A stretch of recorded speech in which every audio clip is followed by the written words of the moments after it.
The assassination of Martin Luther King Jr.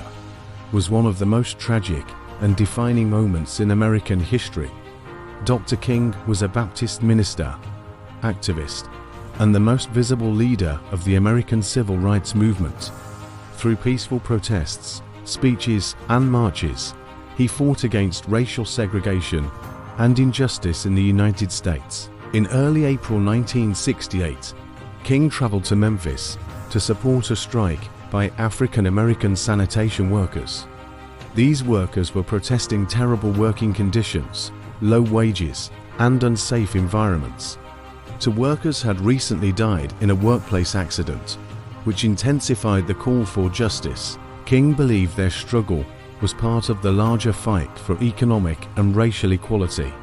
On April 3, 1968, King delivered one of the most famous speeches of his life at the Mason Temple. The speech is now known as the "I've Been to the Mountaintop" speech. In it, King spoke about the challenges ahead for the civil rights movement and reflected on the many threats against his life. In a haunting moment, he said he had seen the promised land and might not get there with his followers.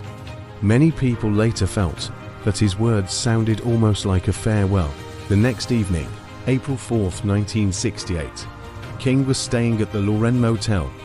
At around 6 p.m., he stepped out onto the balcony outside his room.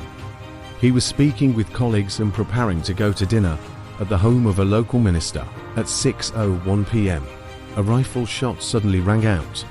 The bullet struck King in the neck and jaw. His friends rushed to help him while pointing toward the building where they believed the shot had come from. An ambulance quickly arrived and rushed him to St. Joseph's Hospital. Doctors worked desperately to save his life, but the wound was too severe. At 7:05 p.m., Martin Luther King Jr. was pronounced dead. He was only 39 years old. The suspected assassin was James Earl Ray. Authorities said Ray fired the shot from a boarding house across the street. After the assassination, Ray fled the United States and traveled through several countries. 2 months later, he was captured at an airport in London while trying to leave the country with a false passport. He was returned to the United States, where he pleaded guilty and was sentenced to 99 years in prison. King's death shocked the nation and the world. Riots broke out in more than 100 cities across the United States. His funeral was held in Atlanta, where thousands gathered to honor his life and legacy. Today, Martin Luther King Jr. is remembered as a hero of peace, justice, and nonviolence.